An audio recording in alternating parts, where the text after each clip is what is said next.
हाँ, तो आज हम लोगों ने पढ़ना है थायराइड ग्लैंड की जो हमारे पास है ब्लड सप्लाई। कल हम लोगों ने पढ़ा था थायराइड की थोड़ी बहुत एनाटॉमी और एम्ब्रियोलॉजी, ठीक है।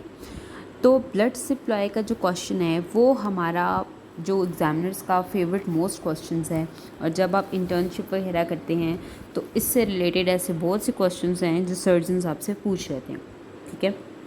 तो चलें इसको स्टार्ट करते हैं। बिस्मिल्लाहिर्रहमानिर्रहीम। तो जो ब्लड सप्लाई है, जो थायराइड को ब्लड हमें थायराइड ग्लैंड को जो ब्लड देती हैं वो 3 आर्टरीज़ हैं, ठीक है। सबसे पहले तो ये याद रखें, लेफ़्ट लोब है, ये राइट लोब है, ये इस्थमस है और ये पैरामिडल लोब है। सबसे पहले आपने याद रखना है सुपीरियर थायराइड आर्टरी, फिर याद रखना है इन्फीरियर थायराइड आर्टरी, चौथे पे है थायराइड इमिक आर्टरी, ठीक है। लेकिन जो बेसिक हैं वो दो हैं, ये superior thyroid artery, inferior thyroid artery. अब ये थायराइड की बेस है, ये थायराइड का एपिक्स है।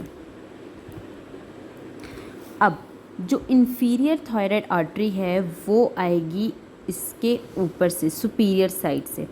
ये हमारे पास जो एपेक्स को आर्टरी देती है वो हमारे पास है सुपीरियर थायराइड आर्टरी।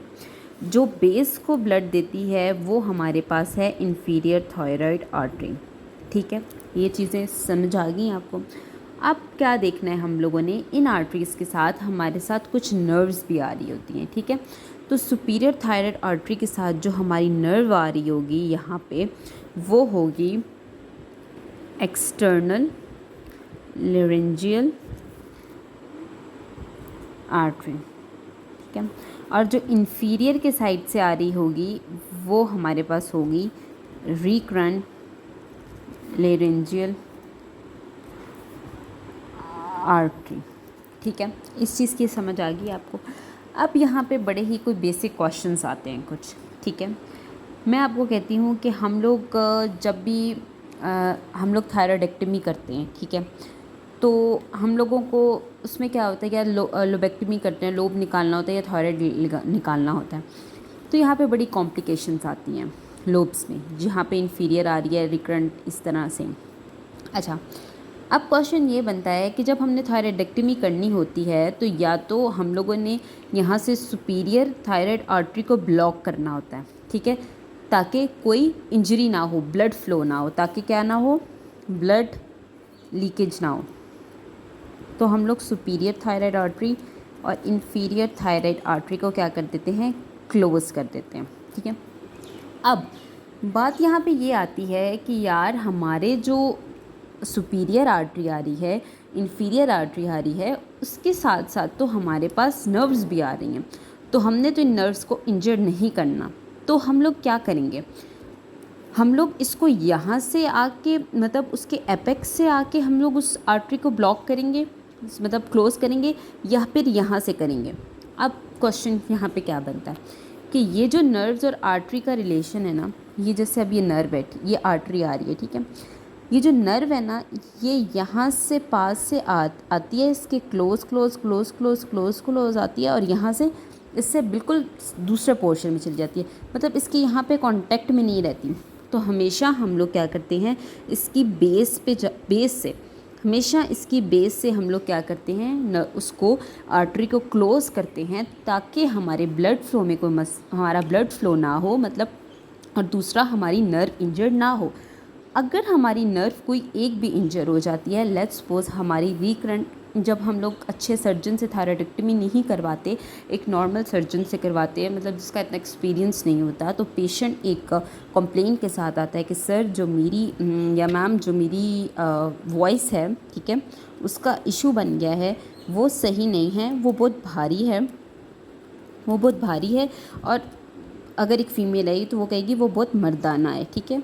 तो उसका क्या हुआ होगा, उसमें ये हुआ होगा कि जो हमारे पास हमारी रिकरेंट लेरेंजियल आर्टरी या फिर एक्सटर्नल लेरेंजियल आर्टरी किसी वजह से भी हम लोग अगर इसको यहाँ से कर देते हैं तो किसी वजह से इंजर हो जाती है, तो हमारे पेशेंट को जो मसला आएगा वॉइस का, उसे हम हॉर्सनेस कहते हैं, उसे हम क्या कहते हैं, हॉर्सनेस। और हमारे पाकिस्तान में थायराइड के पेशेंट्स बहुत ज़्यादा हैं और थायराइडेक्टमी भी बहुत होती है। तो अगर हम किसी अच्छे सर्जन से नहीं करवाएंगे तो क्या मसला आएगा कि पेशेंट को हॉर्सनेस हो जाएगी, उसकी आवाज़ में मसला आ जाएगा। ठीक है।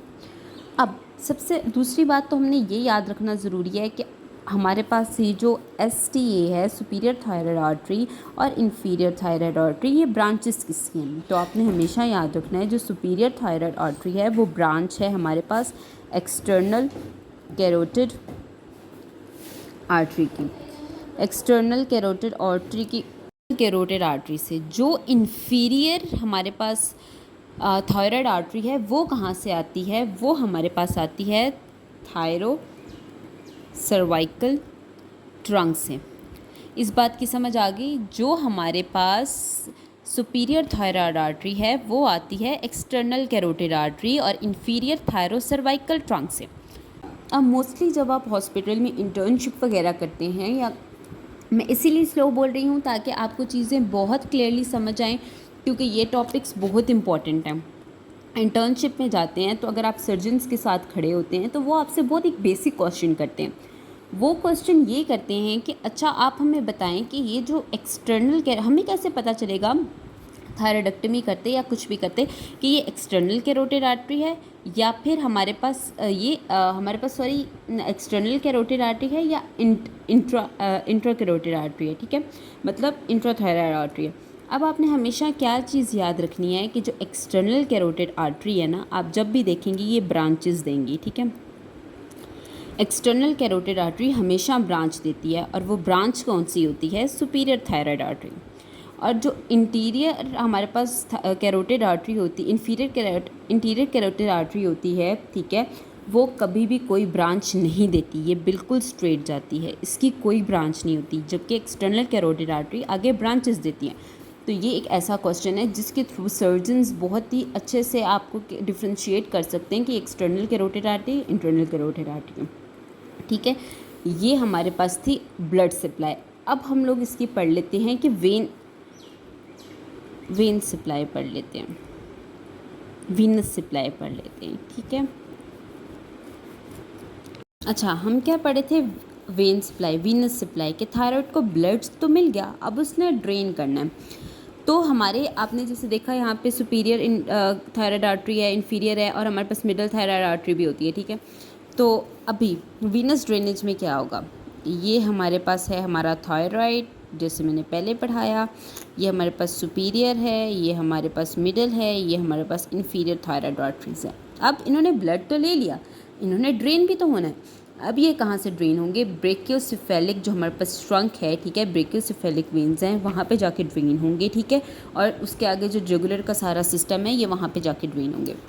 ये जो सुपीरियर थायराइड आर्टरी है, मिडल थायराइड आर्टरी है और इन्फीरियर थायराइड आर्टरी है, ये तीनों डिफरेंट जगहों पे जाती हैं। जो सुपीरियर और मिडल है वो एक जगह पे जाती है और जो इन्फीरियर है वो बिल्कुल ही ऑपोजिट हो जाती है। जो सुपीरियर और मिडल है वो आगे जाके ड्रेन होती है जुगुलर वेन में। जुगुलर वेन में कौन से? इंटरनल जुगुलर वेन में। उसका इंटरनल एक्सटर्नल जुगुलर वेन्स होती है ना, तो इंटरनल जुगुलर वेन्स में जाके ड्रेन होती है। और जो हमारे पास अब हमारे पास रह गया पीछे इन्फीरियर कहाँ ड्रेन होती है? इन्फीरियर ब्रैकियोसेफेलिक में वेन में, ट्रंक में हमारे पास क्या होती है? ये ड्रेन होती है। ये इसका वीनस सप्लाई हो गया जिसमें इंटरनल जुगुलर वेन आ गई और ब्रैकियोसेफेलिक आ गई। ठीक है, अब आपको मैं एक बात बताऊँ कि ये फ़र्स्ट एड और ये चीज़ें आपकी उस फर्स्ट एड में नहीं लिखी हुई, ये जो सारी चीज़ें आपने ये नोट डाउन कर लेनी है, ये बहुत इंपॉर्टेंट है। वेन सप्लाई के बाद आगे हमारे पास आ जाता है लिम्फेटिक ड्रेनेज, वो आगे हम पढ़ते हैं नेक्स्ट पेज पे। यहाँ पे हम लोग पढ़ लेते हैं लिम्फेटिक ड्रेनेज के कौन से ऐसे लिम्फेटिक्स हैं जो हमारे पास थायराइड को ड्रेनेज का प्रोसेस उसका कैरी करवाते हैं। मैं यहाँ पे फिर थायराइड ग्लैंड ड्रॉ कर लेती हूँ। ये इसका अपर पोर्शन है, ये इसका लोअर पोर्शन है, मतलब बेस एपेक्स।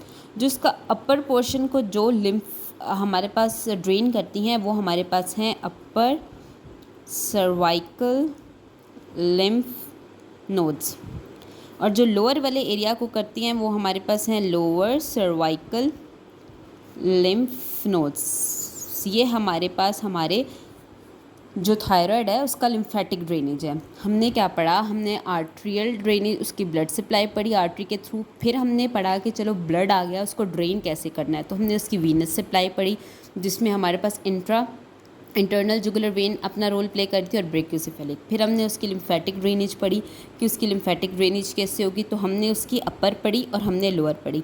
ये चीज़ें बहुत इंपॉर्टेंट हैं, इन चीज़ों को माइंड में बिठा लीजिएगा, ये छोटी छोटी चीज़ें हैं। अब जो हमारे पास थायराइड की फिजियोलॉजी वगैरह है, थायराइड ग्लैंड की, ठीक है, वो हम लोग इंशाल्लाह मैं नेक्स्ट करूँगी, वो नेक्स्ट पढ़ाऊँगी। आई होप आपको ये समझ आ गई होगी। अगर इसमें से कुछ भी नहीं समझ आया तो काइंडली मुझे बता दीजिएगा। मैं बार बार कह रही हूँ, ये टॉपिक्स बहुत इंपॉर्टेंट है आपके सर्जरी के लिहाज से भी और हर चीज़ के लिहाज से, ठीक है। ये याद और अपने दिमाग को खोल के उसके अंदर बिठा लें, जैसे भी बिठाना है, पर ये याद कर लें, ठीक है। आई होप आपको समझ आ गई होगी। इंशाल्लाह नेक्स्ट टॉपिक मैं फिर आपको कल अपलोड कर दूँगी, ठीक है। इसको पढ़िएगा। ओके, टेक केयर, अल्लाह हाफ़िज़।